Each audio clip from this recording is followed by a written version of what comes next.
Chair VV Rajesh. Yes. I'm Malvika Mohan. Welcome to Walk with Me. Thank you. Sir, കണ്ടതിൽ വളരെ സന്തോഷം. Yes. ഭയങ്കര തിരക്കാണെന്ന് അറിയാം. And കുറച്ച് ലേറ്റായി നമ്മുടെ ലൈറ്റൊക്കെ ഒന്ന് പോയി. എന്നാലും സാരമില്ല, നമുക്ക് എന്തായാലും ഇന്ന് തീരുമാനിച്ച സ്ഥിതിക്ക് നമുക്ക് സംസാരം നടക്കട്ടെ അല്ലേ? Yes, yes, yes. So you're the 47th mayor of Trivandrum city. എങ്ങനെ കാണുന്നു അതിനെ? വലിയൊരു അവസരമാണ് ജനങ്ങൾ തന്നിരിക്കുന്നത്. നമ്മുടെ പട്ടണത്തെ വളരെ നന്നായിട്ട് പരിപാലിച്ച് നമ്മുടെ രാജ്യത്തിന് തന്നെ ഒരു മാതൃകയാക്കി മാറ്റുവാനുള്ള എല്ലാ സാഹചര്യമുള്ള ഒരു നാടാണ്. അതിനനുസരിച്ചിട്ടുള്ള ഒരു മെജോറിറ്റി അവർ തന്നിട്ടുണ്ട്. അപ്പോൾ അത് ഒരു നിമിഷം പോലും പാഴാക്കാതെ, അനാവശ്യമായി ചെലവഴിക്കാതെ ക്രിയേറ്റീവായിട്ടുള്ള കാര്യങ്ങൾ ചെയ്യണം എന്നുള്ള ആഗ്രഹത്തിലാണ്, അങ്ങനെയാണ് പോയിക്കൊണ്ടിരിക്കുന്നത്. So എന്താണ് when you assumed the office, എന്താണ്, what is the promise that you made to yourself? During the election campaigning, we have made the promise to the people of Kerala that within 5 years, we will convert Trivandrum into the best city in India. Within 5 years.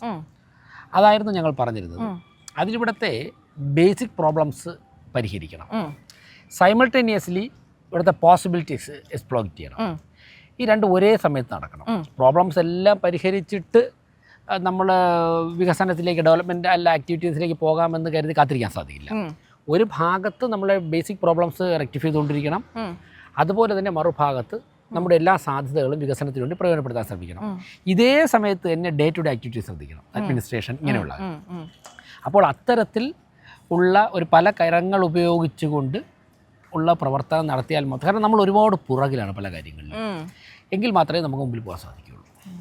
So BJPയുടെ ഒരു first mayor 50 ഇത്രയും വർഷങ്ങൾക്ക് ശേഷം ഉള്ളൊരു അപ്പോയിൻമെൻ്റ് ആണ്. അതിൻ്റെ സിഗ്നിഫിക്കൻസിനെയും responsibility എങ്ങനെ കാണുന്നു? വളരെ ഗൗരവമായിട്ടാണ് കാണുന്നത്. ഒന്ന്, ലോകം മുഴുവൻ ഉറ്റുനോക്കിക്കൊണ്ടിരിക്കുന്ന ഒരു രാഷ്ട്രീയ പാർട്ടിയാണ് BJP. അതിന് പല കാര്യങ്ങളുണ്ട്. BJP ഭരണത്തിൽ വന്ന പല സ്ഥലങ്ങളിലും തുടർച്ചയായിട്ട് ഭരണത്തിൽ വരുന്നു. ഓക്കെ, ഇപ്പോൾ പല സംസ്ഥാനങ്ങളും, ഞാൻ പേരുകളൊന്നും പറയണ്ടല്ലോ, ചില സ്ഥലങ്ങളിൽ ഞങ്ങൾ ഭരണം നഷ്ടപ്പെട്ടിട്ടുണ്ട്. അവിടെ ഞങ്ങൾ എന്തുകൊണ്ടാണ് ഭരണത്തിൽ നിന്നും മാറേണ്ടി വന്നതെന്നുള്ളതിനെക്കുറിച്ച് ഞങ്ങൾ പഠനം നടത്തിയാണ് മുന്നോട്ട് പോകുന്നത്. അപ്പോൾ BJPയെ ഒരു വികസനത്തിൻ്റെ, മുന്നേറ്റത്തിൻ്റെ പ്രതീകമായിട്ട് രാജ്യത്തെ മാത്രമല്ല ലോകത്തെ ജനങ്ങൾ കാണുന്നു. അപ്പോൾ ആ ആശയം പേറുന്ന ഒരു ഘടകത്തിന് ഒരു ഭരണം ലഭിക്കുമ്പോഴേക്കും സ്വാഭാവികമായിട്ട് അത്രത്തോളം ഉത്തരവാദിത്വം ഞങ്ങൾ അത്രത്തോളം ഗൗരവമായിട്ടും പ്രതീക്ഷയോടെയാണ് ജനങ്ങൾ കാണുന്നത്, ഞങ്ങളും കാണുന്നത്.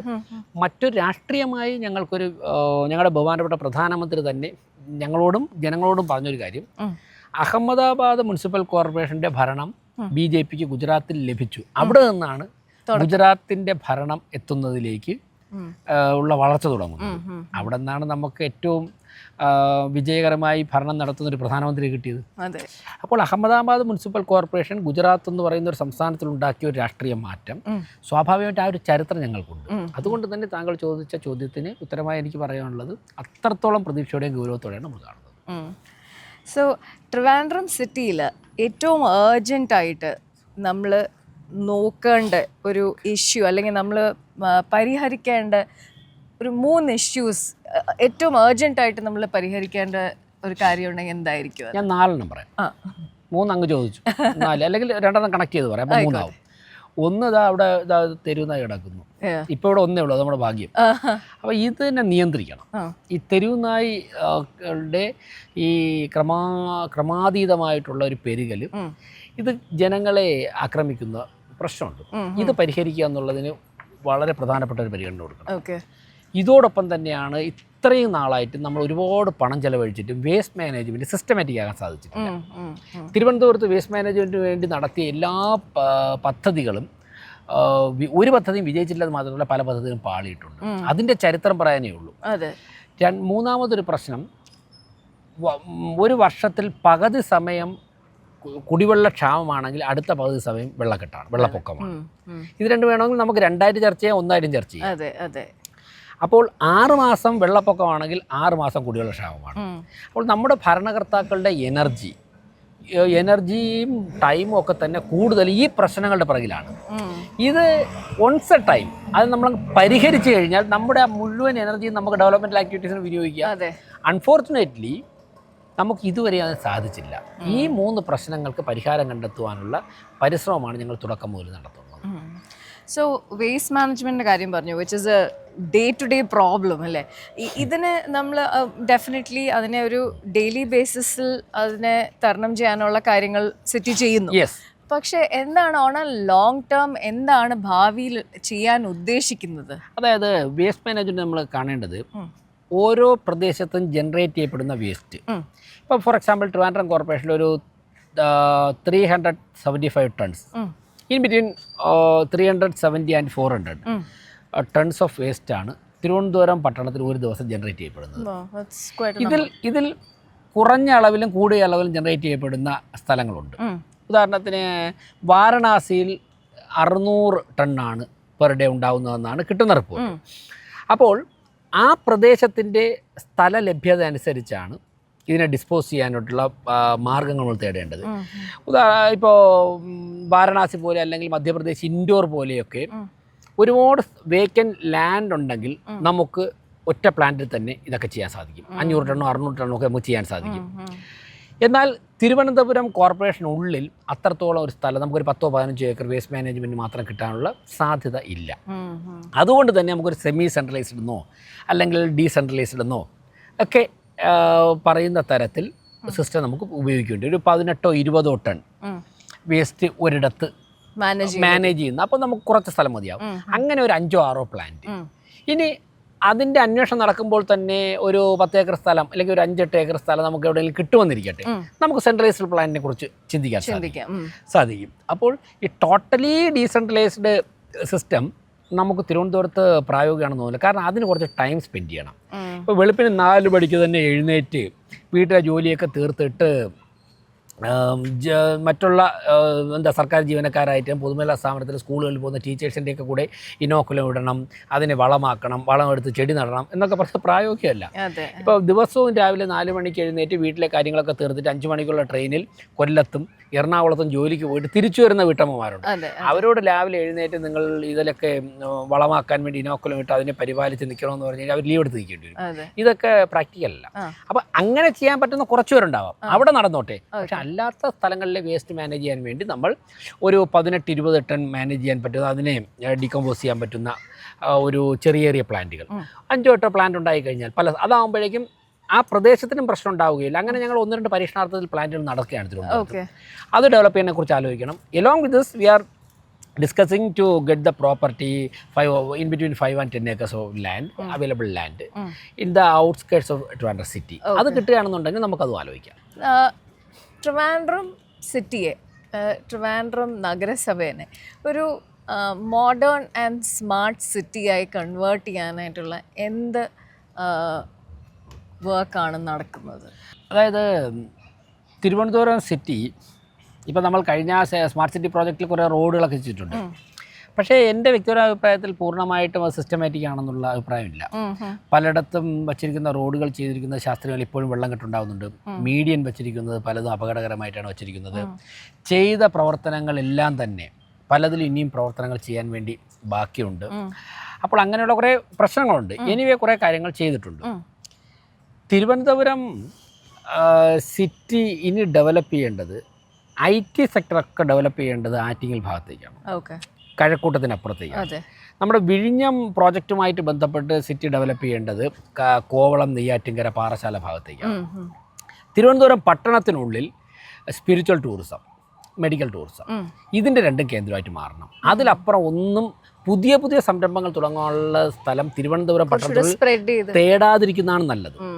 ഞാൻ സ്പിരിച്വൽ ടൂറിസവും മെഡിക്കൽ ടൂറിസവും പറഞ്ഞത്, ഇപ്പോൾ പത്മനാഭസ്വാമി ക്ഷേത്രം, ആറ്റുകാൽ ക്ഷേത്രമൊക്കെ കേന്ദ്രീകരിച്ച്, ഭീമാപ്പള്ളി, വെട്ടുകാട് പള്ളിയൊക്കെ കേന്ദ്രീകരിച്ചാണ് സ്പിരിച്വൽ ടൂറിസം ചെയ്യാൻ പറ്റുന്നത്. ഇതൊന്നും ഇവിടെ നിന്ന് മാറ്റാൻ പറ്റില്ല. അതെ. ഇപ്പോൾ IT നമുക്ക് വേണമെങ്കിൽ കഴക്കൂട്ടത്ത് നിന്ന് മംഗലാപുരത്തേക്കോ കണിയാപുരത്തേക്കോ പോത്തങ്കോടോ അണ്ടൂർക്കോണോ ആറ്റിങ്ങിലേക്ക് കൊണ്ടുപോകാം. പുതിയ സ്ഥാപനങ്ങൾ. വിഴിഞ്ഞവുമായിട്ട് കണക്ട് ചെയ്തുള്ള ബിസിനസ് നമുക്ക് അങ്ങോട്ടേക്ക് കൊണ്ടുപോകാം, ആ സൈഡിൽ. പക്ഷേ ഈ ടെമ്പിളുകളും ഈ ആരാധനാലയങ്ങൾ, പള്ളികളൊന്നും ഇവിടെ നിന്ന് മാറ്റാൻ സാധിക്കില്ല. അതോടൊപ്പം തന്നെ മെഡിക്കൽ ടൂറിസം വന്നു കഴിഞ്ഞാൽ ഗവൺമെൻറ് ഹോസ്പിറ്റലൊക്കെ കണക്ട് ചെയ്ത് വരികയാണെങ്കിൽ മെഡിക്കൽ കോളേജ് നമുക്ക് ഇവിടെ നിന്ന് മാറ്റാൻ പറ്റില്ല, SIT മാറ്റാൻ പറ്റില്ല, ശ്രീധര കണക്ടിവിറ്റി ഓൾസോ. ഇതിൻ്റെ പുതിയതായിട്ടുള്ള സ്ഥാപനങ്ങൾ നമുക്ക് പുറത്തു കൊണ്ടുവരാം. അപ്പോൾ സിറ്റിയുടെ സംരംഭങ്ങൾ തുടങ്ങുന്നതാണെന്നുണ്ടെങ്കിൽ സിറ്റി കുറേ കൂടെ വികസിക്കേണ്ടതായിട്ടുണ്ട്. അതോടൊപ്പം തന്നെ ട്രിവാൻഡ്രം സിറ്റിക്കുള്ളിൽ ഇപ്പോൾ ബസ് സ്റ്റോപ്പുകൾ നവീകരിക്കണം. അതോടൊപ്പം തന്നെ ഏറ്റവും പുതിയ സാങ്കേതിക വിദ്യ ഉപയോഗിച്ചിട്ടുള്ള ശുചിമുറികൾ, ടോയ്ലറ്റ്സ് ഉണ്ടാകണം, ഏറ്റവും കൺവീനിയൻ്റ് ആയിട്ട് ഏറ്റവും നീറ്റായിട്ടുള്ള. മറ്റൊന്ന് നമ്മുടെ കുടിവെള്ളത്തിന് ആവശ്യമായിട്ടുള്ള സൗകര്യം നന്നായിട്ട് പരിഷ്കരിക്കേണ്ടതായിട്ടുണ്ട്. പിന്നെ ഫ്ലക്സൊക്കെ അവോയ്ഡ് ചെയ്തിട്ട് സിറ്റിയിൽ ടോട്ടലി നമുക്ക് LED പരസ്യ ബോർഡുകൾ, ഇപ്പോൾ ഫ്ലക്സ് ചെയ്യുന്ന ആൾക്കാർ തന്നെ കോർപ്പറേഷന് വാടക അടച്ചിട്ട് അതേ എമൗണ്ടിന് ഒരു കുറഞ്ഞ എമൗണ്ട് നമ്മൾ നിശ്ചയിച്ചു കൊടുത്തു കഴിഞ്ഞാൽ അവർക്ക് തന്നെ ഈ വാളിൽ പരസ്യം ചെയ്താൽ ഈ ഫ്ലക്സ് കൊണ്ടുണ്ടാകുന്ന ബുദ്ധിമുട്ട് നമുക്ക് ഒഴിവാക്കാം. അത് പെർമനൻറ്റ് സിസ്റ്റമാണ്. അപ്പോൾ അവർക്ക് കുറഞ്ഞ തുകയ്ക്ക്, അപ്പോൾ നമ്മുടെ ഈ മതിലുകളിലൊക്കെ പോസ്റ്റ് ഒട്ടിക്കുക, ഇങ്ങനെയുള്ള കാര്യങ്ങളൊക്കെ നമുക്ക് പരമാവധി ഒഴിവാക്കാൻ സാധിക്കും. ഇങ്ങനെയുള്ള കാര്യങ്ങൾ പരമാവധി വൈഫൈ ഫെസിലിറ്റി അവൈലബിൾ. നൈറ്റ് ലൈഫിനെ കുറിച്ച് ഇപ്പോൾ ഏറ്റവും കൂടുതൽ സർക്കാർ ജീവനക്കാരൊക്കെ ജീവിക്കുന്ന ഒരു നഗരമാണ്. അതുപോലെ ബിസിനസ്സുകാരൊക്കെ, അവർക്കൊക്കെ തന്നെ രാവിലെ മുതൽ വൈകുന്നേരം വരെ നല്ല തിരക്കായിരിക്കും. ഇവർക്കൊരു സൺഡേ ആണ് ലീവ് കിട്ടുന്നത്. അന്ന് പർച്ചേസ് ചെയ്യാനൊക്കെ മാറ്റി വെച്ച് കഴിഞ്ഞാൽ മറ്റുള്ള വീട്ടിലെ കാര്യങ്ങളൊക്കെ തന്നെ അവർക്ക് ബുദ്ധിമുട്ടാകും. അപ്പോൾ നമ്മൾ എല്ലാവരും ഒന്ന് കോമൺ ആയിട്ട് ഡിസ്കസ് ചെയ്ത്, എല്ലാ ഘടകങ്ങളിലും ഡിസ്കസ് ചെയ്ത്, സംസ്ഥാന സർക്കാരിൻ്റെയൊക്കെ തന്നെ പെർമിഷനോട് കൂടി വ്യാപാരി വ്യവസായികളൊക്കെ ഡിസ്കസ് ചെയ്തിട്ട് ചില ദിവസങ്ങൾ, ഞാൻ എല്ലാ ദിവസവും ഇപ്പോൾ ദുബായ് പോലെ വേണമെന്ന് പറയുന്നില്ല, നൈറ്റ് ലൈഫ് ആരംഭിച്ചു കഴിഞ്ഞാൽ അപ്പോൾ ആ സമയത്ത് വരുന്നവർക്ക് എന്തെങ്കിലും ഡിസ്കൗണ്ട് കൂടെ കൊടുക്കാൻ തയ്യാറായാൽ കുറേ കൂടെ ഫ്രീ ആയിട്ട്, മറ്റേത് കട അടയ്ക്കുന്നതിന് മുമ്പ് ഓഫീസിൽ നിന്ന് ഓടി വന്നിട്ടൊക്കെ തിരക്കൂടിച്ച് വരുമ്പോഴേക്കും അവർക്ക് ആവശ്യമുള്ള സെലക്ഷൻ ഒന്നും കിട്ടില്ല. അപ്പോൾ ഞാൻ പറഞ്ഞത് തിരുവനന്തപുരത്ത് ജീവിക്കുന്ന ജനങ്ങളുടെ പശ്ചാത്തലം മനസ്സിലാക്കിക്കൊണ്ടുള്ള സിറ്റി ഡെവലപ്മെൻറ്റ്. നമുക്ക് ചില മാസത്തിൽ 1-2 ദിവസം അല്ലെങ്കിൽ വീക്ക്ലി ബേസിലൊക്കെ അതിനെക്കുറിച്ച് ആലോചിക്കേണ്ടി വരും.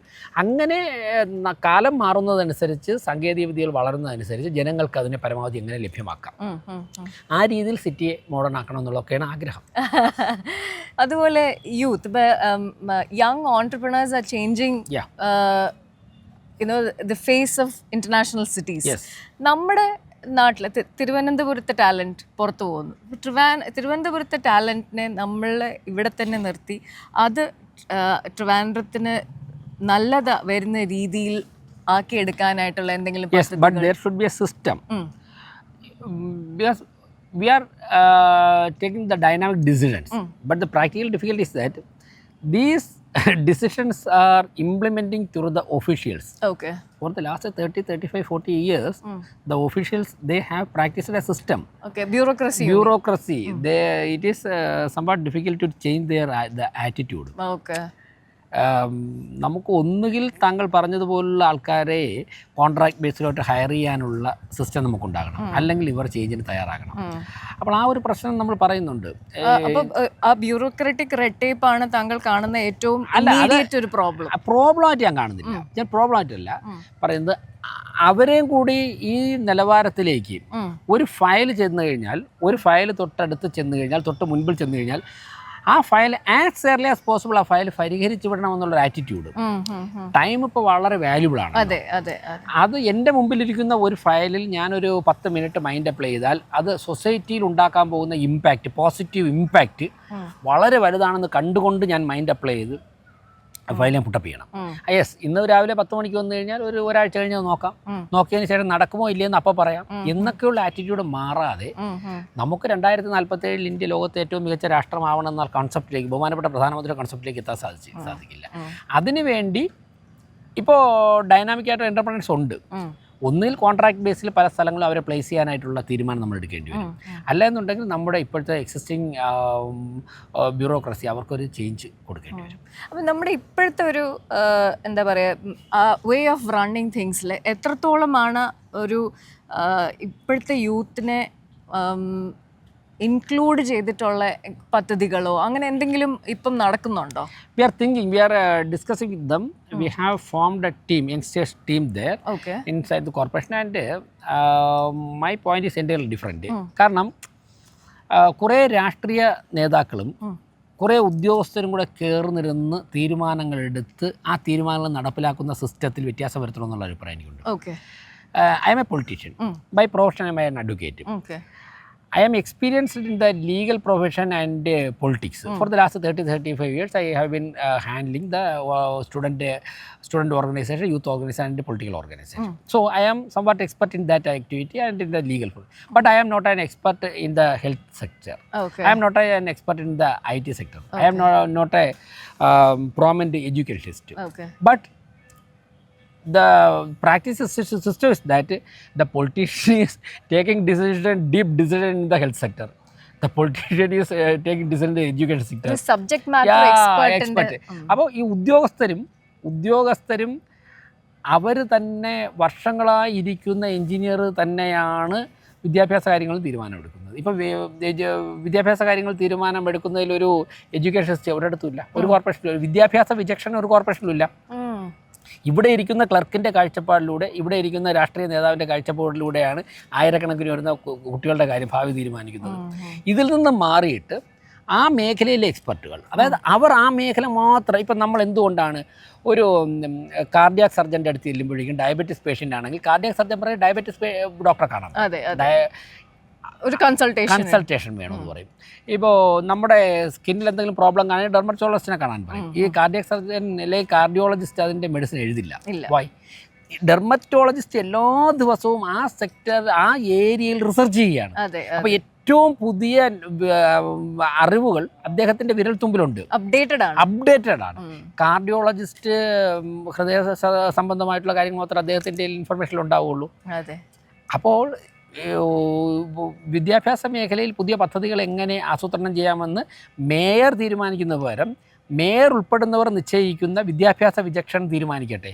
നമ്മുടെ 1ാം ക്ലാസ്സിലെ കുട്ടിയെ അടുത്ത വർഷം നമുക്ക് എങ്ങനെ മോഡേണൈസ് ചെയ്യാനായിട്ട് എന്ത് മാറ്റമാണ് അവൻ്റെ ആക്ടിവിറ്റീസിൽ വരുത്തേണ്ടത്. അങ്ങനെ ഒരു ഭരണ സംവിധാനം കൊണ്ടുവരണമെന്നാണ് ഞാൻ എൻ്റെ ഒരു ഇപ്പം സാർ എന്താ പറയുക, ഒരു 1ാം ക്ലാസ്സിലെ കുട്ടിയുടെ കാര്യം പറയും. അതൊരു ഭയങ്കര എന്താ പറയുക, അത്രയും ഡീപ്പായിട്ടുള്ളൊരു സബ്ജക്ട്. അതായത് 1ാം ക്ലാസ്സിലെ കുട്ടി എന്ത് പഠിക്കണം എന്നുള്ളത് പ്രോബ്ലി എന്നുള്ളത് ഞാൻ പറയുന്നത് എന്ത് പഠിക്കണം എന്നുള്ളതാണ്. അതൊക്കെ ഇപ്പോൾ സിലബസും കരിക്കുലർ കമ്മിറ്റിയൊക്കെ ഉണ്ട്. മറ്റൊരുപാട് കാര്യങ്ങളുണ്ട്. ഇത് ഒരു എക്സാമ്പിൾ ഞാൻ ഇത് പറയുമ്പോൾ, സ്കൂളിലിപ്പോൾ ലഹരിയിൽ നിന്നും അവരെ മുക്തമാക്കാൻ വേണ്ടി, അതുപോലെ തന്നെ മൊബൈൽ ഫോണിൻ്റെ ഉപയോഗം കുറയ്ക്കാൻ വേണ്ടി കുറേ ആക്ടിവിറ്റികൾ നമുക്ക് പ്ലാൻ ചെയ്യണമെന്ന് ഒരു ചർച്ച വരുന്നിരിക്കട്ടെ. അത് വരുമ്പോഴേക്കും ആ ഫീൽഡിലുള്ള എക്സ്പെർട്ടുകളുടെ ഒപ്പീനിയൻ എടുത്തിട്ട് അതിൽ തീരുമാനമാക്കണം. അത് മേയറോ സ്റ്റാൻഡിംഗ് കമ്മിറ്റി ചെയർമാനോ ക്ലർക്കോ വരും തീരുമാനിക്കാതെ ആ ഫീൽഡിലുള്ള എക്സ്പെർട്ടിനെ. ഇപ്പോൾ മൊബൈലിൻ്റെ ഉപയോഗം കൂടി വരുന്നതും കുട്ടികളെ അതിൽ നിന്നും മാറ്റണമെന്നുള്ള ചർച്ച തുടങ്ങി ഒരു 5-10 വർഷത്തിന് ഇപ്പുറമായിരിക്കും. അപ്പോൾ ഇന്നലെ വരെ ഈ ഫീൽഡിൽ ഇന്നും രാവിലെയും പ്രവർത്തിച്ച് റിസർച്ച് ചെയ്തുകൊണ്ടിരിക്കുന്ന ഒരാളിനെയും കൂടെ വിളിച്ചെടുത്ത് ചർച്ച നടത്തി തീരുമാനമെടുത്താൽ അതിന് കുറച്ചുകൂടി ജീവനുണ്ടാകും, പ്രൊഡക്ടിവിറ്റി ഉണ്ടാകും, ചെയ്യാനുള്ള സാധ്യതകളും കൂടുതൽ. കാരണം അവരത് ഇംപ്ലിമെന്റ് ചെയ്യുമ്പോൾ ഉണ്ടാകുന്ന ഡിഫിക്കൽട്ടീസ് ഒക്കെ തന്നെ ഓരോ മണിക്കൂറിലും അവർ റിസർച്ച് ചെയ്തുകൊണ്ടിരിക്കുകയാണ്. ഇപ്പോൾ ഞാൻ ആ തീരുമാനം എടുക്കാതിരിക്കുമ്പോൾ അതിന് തൊട്ട് മുമ്പ് വരെ എൻ്റെ തലയിലൂടെ പോകുന്ന ഇതൊക്കെ കാര്യമായിരിക്കില്ല, ഒരു സമരമായിരിക്കും, അല്ലെങ്കിൽ അടുത്ത കൗൺസിൽ എങ്ങനെ നടത്താമെന്നായിരിക്കും. ഇത് ഭരണം നടത്തേണ്ട രാഷ്ട്രീയ നേതാക്കളാണ്, ജനങ്ങൾ തിരഞ്ഞെടുക്കുന്ന രാഷ്ട്രീയക്കാർ തന്നെയാണ് ഭരണത്തിന് നേതൃത്വം കൊടുക്കേണ്ടത്, ഉദ്യോഗസ്ഥരിലൂടെയാണ് ചെയ്യേണ്ടത്. പക്ഷേ ഇംപ്ലിമെൻ്റ് ചെയ്യുമ്പോഴേക്കും പിന്നെ നമ്മൾ ആ എക്സ്പെർട്ടുകളുടെ ഒപ്പീനിയനും കൂടി മുഖവിലേക്ക് എടുക്കണം. അങ്ങനെ ഭരണം കൊണ്ടുപോയാൽ നമുക്ക് പണം വേസ്റ്റ് ചെയ്യുന്നത് ഒരുപാട് നമുക്ക് കുറയ്ക്കാൻ സാധിക്കുമെന്ന് മാത്രമല്ല, എടുക്കുന്ന തീരുമാനങ്ങളൊക്കെ കുറെ കൂടെ ഫ്രൂട്ട്ഫുൾ ആവും, റെലവെൻ്റ് ആയിരിക്കും. ഇതെൻ്റെ പേഴ്സണൽ ഒപ്പീനിയൻ ആണ്. ഇത് ഞാൻ പലയിടത്തും ചർച്ചയ്ക്ക് വെക്കുന്നുണ്ട്, എങ്ങനെ രൂപപ്പെടുന്നു നമുക്ക് നോക്കാം. അതുപോലെ ട്രിവാൻഡ്രം ഒരു കോസ്റ്റൽ സിറ്റിയാണ്. How equipped is Trivandrum to handle flooding or coastal erosion? അങ്ങനെ നമ്മൾ ഒത്തിരി ക്ലൈമാറ്റിക് ചാലഞ്ചസ് ഫേസ് ചെയ്യുന്ന ഒരു സിറ്റിയാണ്. എത്രത്തോളം പ്രാപ്തരാണ് നമ്മളത് മാനേജ് ചെയ്യാൻ അല്ലെങ്കിൽ ഹാൻഡിൽ ചെയ്യാനായിട്ട്? Unfortunately, I would like to say that very poor system. We are not using the funds of central government for this activities. Okay. ഇപ്പോൾ ഇങ്ങനെ നമ്മൾ എന്തെങ്കിലും ചെയ്തിരുന്നെങ്കിൽ ഓരോ മഴ വരുമ്പോഴും കടലോരത്ത് ജീവിക്കുന്ന ആയിരക്കണക്കിന് ആൾക്കാർ വീട് നഷ്ടപ്പെട്ടും കടൽ കരയിൽ കയറിയും ഇങ്ങനെ ദുരിതം പേറില്ലായിരുന്നു. അപ്പോൾ അങ്ങനെയുള്ള ഒരു പദ്ധതികളും നമ്മൾ വളരെ ഗൗരവമായി ഗുണകരമായിട്ട് പ്രയോജനപ്പെടുത്തിയിട്ടില്ല തിരുവനന്തപുരത്ത്. അതുകൊണ്ട് തന്നെ നമ്മുടെ ഏറ്റവും നമുക്ക് ഗുണകരമാകാവുന്ന നമ്മുടെ കോസ്റ്റൽ ഏരിയ, ആ കോസ്റ്റൽ ഏരിയ നമുക്കൊന്നും പ്രയോജനപ്പെടുത്താൻ പറ്റുന്നില്ല. അത് കോസ്റ്റൽ മേഖലയിൽ ജീവിക്കുന്നത് ജീവിക്കുന്നവർക്കും നാടിനും ഏറ്റവും ഗുണപ്പെടേണ്ട ഒരു കാര്യമാണ്. അതെ. അവിടെ നിന്ന് കിട്ടുന്ന മത്സ്യസമ്പത്ത്, അതോടൊപ്പം തന്നെ ടൂറിസം, പിന്നെ നമുക്ക് അവിടെ ജനിച്ച് വളരുന്നവരുടെ ഫിസിക്കൽ കപ്പാസിറ്റി അതെടുത്ത് പറയേണ്ടതാണ്. ഫുട്ബോളിലൊക്കെ തന്നെ വളരെ മികച്ച താരങ്ങളെ നമുക്കവിടെ വാർത്തെടുക്കാൻ സാധിക്കും. അപ്പോൾ അതിന് പകരം ഈ കാര്യങ്ങൾ അറ്റൻഷൻ കൊടുക്കാത്തതുകൊണ്ട്, അറ്റൻഡ് ചെയ്യാത്തതുകൊണ്ട് അവിടെ ജീവിക്കുന്നത് ജീവിതത്തിൽ വളരെ ബുദ്ധിമുട്ടായിട്ട് മാറുന്ന ഒരു സാഹചര്യം വന്നിരിക്കുകയാണ്. അപ്പോൾ നമ്മൾ കേന്ദ്ര ഗവൺമെൻറ്റിൻ്റെ പദ്ധതികളൊക്കെ ഉപയോഗിച്ചുകൊണ്ട് ഈ പ്രശ്നങ്ങൾ പരിഹരിച്ചു കഴിഞ്ഞാൽ കോസ്റ്റൽ മേഖല ഒരു അനുഗ്രഹമായിട്ട് മാറും. ഇപ്പം മാനത്ത് മഴ കാണുമ്പോഴേക്കും അവിടെയുള്ളവർക്കും ഭയമാണ്, ഭരണാധികാരികൾക്കും ഭയമാണ്. ഒരു വർഷത്തിലൊരു 3-4 മാസം കോസ്റ്റൽ മേഖല ഉണ്ടാകുന്ന പ്രശ്നങ്ങൾ അഡ്രസ്സ് ചെയ്യാൻ വേണ്ടി തന്നെ നമുക്ക് മാറ്റി വയ്ക്കേണ്ടി വരും. അങ്ങനെ ഒരു പ്രശ്നം ഫേസ് ചെയ്യുന്നുണ്ടോ? Politics is sometimes A hindrance for development. And especially Trivandrum പോലത്തെ ഒരു സിറ്റി അല്ലെങ്കിൽ കേരളം പോലത്തെ ഒരു നാട്ടിൽ സ്റ്റേറ്റ് ഗവൺമെൻറ് ഭരിക്കുന്നത് ഒരു പാർട്ടി, സെൻട്രൽ ഗവൺമെൻറ് നമുക്ക് കുറച്ചുകൂടെ വേറൊരു പാർട്ടി. അപ്പം ഈ രണ്ട് എൻറ്റിറ്റീസ് തമ്മിലുള്ള കാര്യങ്ങൾ സ്മൂത്ത് ഔട്ട് ചെയ്യാൻ, ഇപ്പോൾ പറഞ്ഞ പോലെ ഫണ്ട്സ് കറക്റ്റായിട്ട് യൂസ് ചെയ്യുന്നില്ല, അല്ലെങ്കിൽ ആ കറക്റ്റായ രീതിയിലുള്ള ആ ഒരു കോറിലേഷൻ മെയിൻറ്റെയിൻ ചെയ്ത് അതൊരു സിംബിയോട്ടിക് റിലേഷൻഷിപ്പായിട്ട് കൊണ്ടുപോകാനായിട്ട് ആസ് എ മേയർ എന്താണ് താങ്കളുടെ ഒരു? ഞങ്ങൾ ഇപ്പോൾ സെൻട്രൽ ഗവൺമെൻറ് ഞങ്ങൾ തമ്മിലുള്ള റിലേഷൻ്റെ കാര്യത്തിൽ ആശയപരമായും ഭരണപരമായും തമ്മിലുള്ള ബന്ധം നമുക്കറിയാം. ഒരേ പാർട്ടി ആയതുകൊണ്ട് തന്നെ ആശയപരമായും ഒരുമിച്ച് പോകുന്നുണ്ട്, ഭരണപരമായും പോകുന്നുണ്ട്. മറ്റുള്ള എല്ലാ കാര്യങ്ങളും ഞങ്ങൾ സെൻട്രൽ ഗവൺമെൻറ്റിൽ നിന്നും അഡ്വൈസ് തേടി തന്നെയാണ് പോകുന്നത്. സ്റ്റേറ്റ് ഗവൺമെൻറ് ഒരു ആശയപരമായിട്ട് വ്യത്യസ്ത അഭിപ്രായമുണ്ട്. പക്ഷേ ഇതുവരെയും അതിൽ വലിയൊരു ഡെവലപ്മെൻറ്റൽ ആക്ടിവിറ്റീസിൻ്റെ കാര്യത്തിൽ ഒരു ബുദ്ധിമുട്ട് ഞങ്ങൾക്ക് തോന്നിയിട്ടില്ല. എന്നാൽ ചില കാര്യങ്ങൾ കുറച്ചുകൂടി ക്ലാരിഫിക്കേഷൻ വരേണ്ടതായിട്ടുണ്ട്. ഇപ്പോൾ ഉദാഹരണത്തിന് സെൻട്രൽ ഗവൺമെൻറ് പ്രധാനമന്ത്രി ആവാസ് യോജന, സംസ്ഥാന ഗവൺമെൻറ് പ്രധാനമന്ത്രി ആവാസ് യോജന, വീടില്ലാത്തവർക്ക് വീട് വെച്ച് കൊടുക്കാനുള്ള കേന്ദ്ര ഗവൺമെൻറ്റിൻ്റെ ഒരു പദ്ധതിയുണ്ട്. അതിൻ്റെ 2ാം ഘട്ടത്തിൽ ഒപ്പിട്ടില്ല. 2ാം ഘട്ടത്തിൽ ഒപ്പിടാത്തത് കൊണ്ട് തന്നെ കേരളത്തിൽ ആ പദ്ധതി നടപ്പിലാക്കാത്തതുകൊണ്ട് ആയിരക്കണക്കിന് പേർക്ക് സൗജന്യമായി വീട് ലഭിക്കുന്നില്ല. അവരൊക്കെ തന്നെ കടവരാന്തിയിൽ ഉൾപ്പെടെയാണ് ഉറങ്ങുന്നത്. അപ്പോൾ ഇത് തിരുവനന്തപുരം കോർപ്പറേഷൻ ഞങ്ങൾ ഭരണത്തിൽ വന്നതിന് ശേഷം കോർപ്പറേഷനിൽ ഫണ്ടുണ്ട്, കേന്ദ്ര ഗവൺമെൻറ് സംസ്ഥാന സർക്കാരിന് ഫണ്ടുണ്ട്. അപ്പോൾ കോർപ്പറേഷൻ തന്നെ മുൻകഴി എടുത്തുകൊണ്ട് കോർപ്പറേഷൻ്റെ ഫണ്ട് മറ്റ് CSR ഫണ്ടൊക്കെ കൂടെ സംഘടിപ്പിച്ച് കുറച്ച് പേർക്ക് വീട് കൊടുക്കാൻ തീരുമാനിച്ചു. ഞങ്ങൾ കൗൺസിൽ അത് പാസ്സാക്കി, ബഡ്ജറ്റിലും പാസ്സാക്കി. പക്ഷേ DPC ജില്ലാ പ്ലാനിംഗ് കമ്മിറ്റി ഞങ്ങൾക്ക് അതിന് അപ്രൂവൽ തന്നിട്ടില്ല. അതുകൊണ്ട് തന്നെ 2000 പേർക്ക് വീട് കൊടുക്കുവാനുള്ള കോൺഫിഡൻസ് ഞങ്ങൾക്കുണ്ട്, പണവുമുണ്ട്. അപ്പോഴേക്കും അപ്രൂവൽ കിട്ടാത്തതുകൊണ്ട് അത് തടസ്സപ്പെട്ടിരിക്കുകയാണ്. അത് ആശയപരമായിട്ടുള്ള വ്യത്യാസം കൊണ്ടാണ്. അപ്പോൾ വളരെ വലിയ കംപ്ലയിൻ്റ് വരെ ബുദ്ധിമുട്ടൊന്നും ഉണ്ടായിട്ടില്ലെങ്കിലും ഇതുപോലുള്ള ബുദ്ധിമുട്ടുകൾ ഉണ്ടാവാൻ സാധ്യതയുണ്ട്. ഇപ്പം PM ശ്രീ പദ്ധതിയിൽ സംസ്ഥാന സർക്കാർ ഒപ്പുവെച്ചിരുന്നുവെങ്കിൽ 100 കണക്കിന് സ്കൂളുകൾക്ക്, കേരളത്തിലെ സ്കൂളുകൾക്ക് കോടിക്കണക്കിന് രൂപ കിട്ടിയേനെ.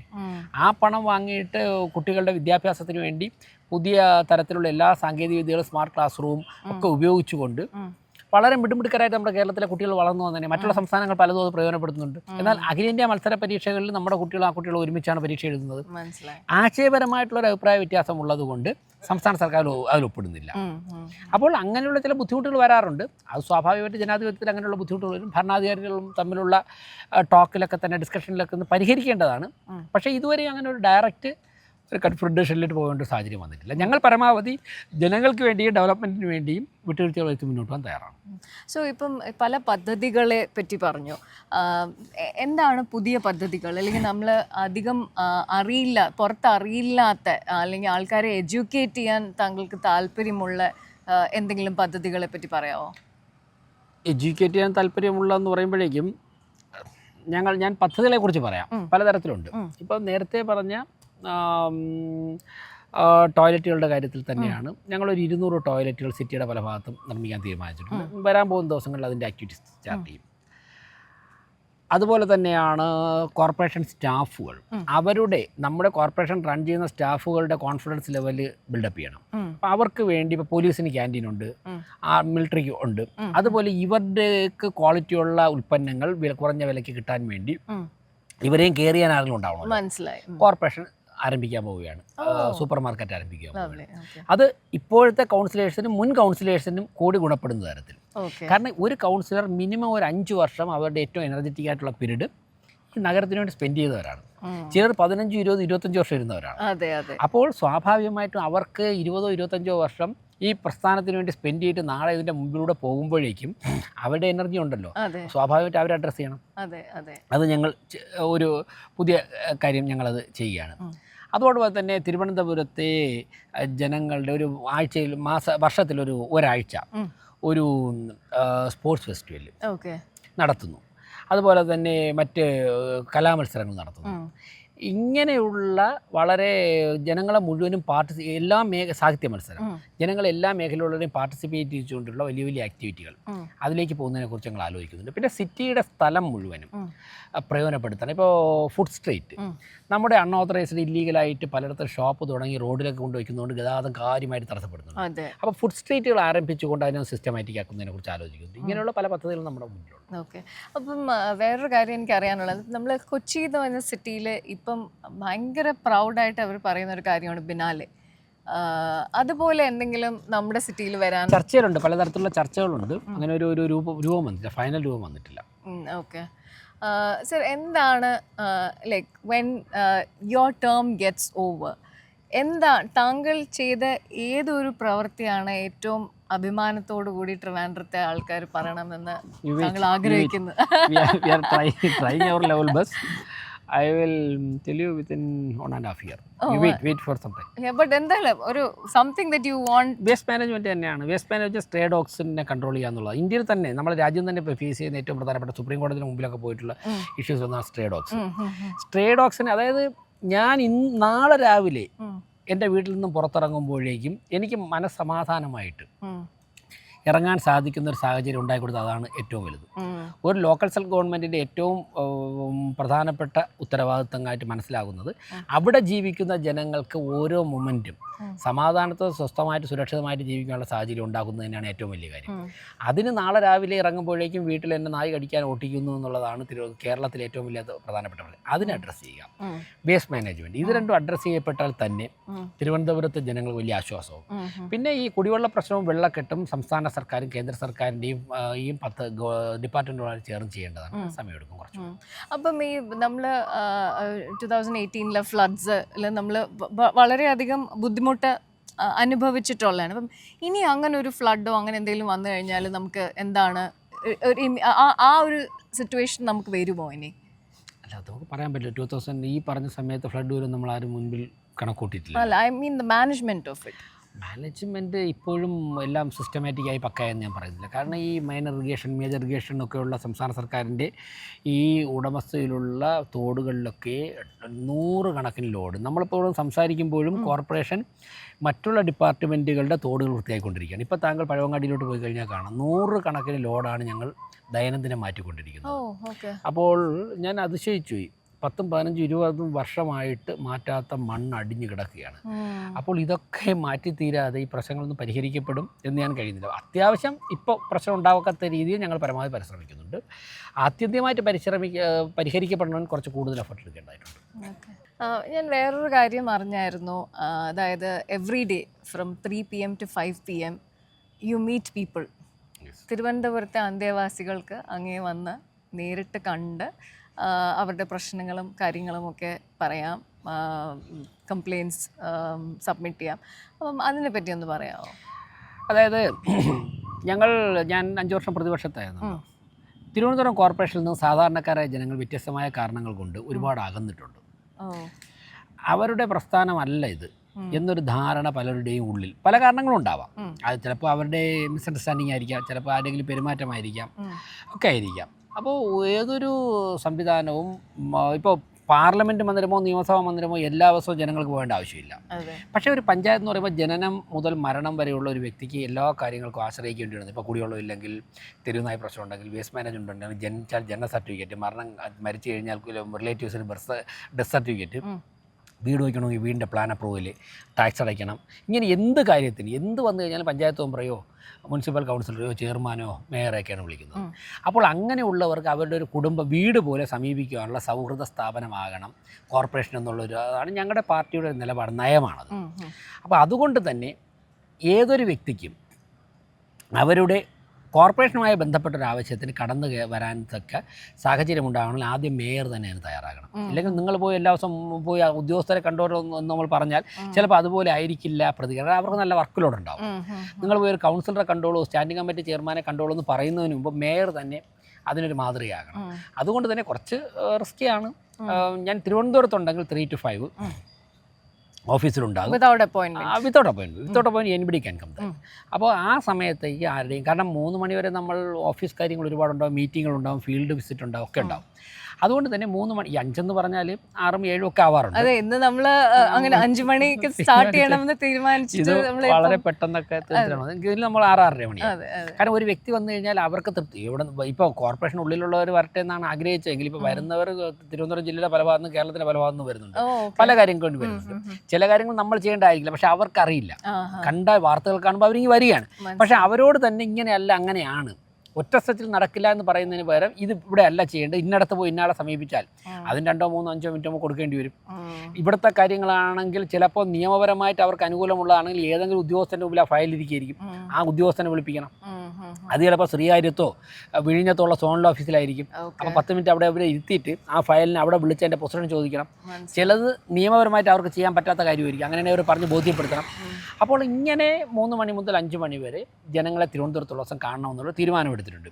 അപ്പോൾ പക്ഷേ ആ തീരുമാനം ഇങ്ങനെ നടപ്പിലാക്കി പോകുമ്പോഴേക്കും ഫീൽഡ് വിസിറ്റിൻ്റെ സമയം നമുക്ക് കുറച്ച് കുറയുന്നുണ്ട്.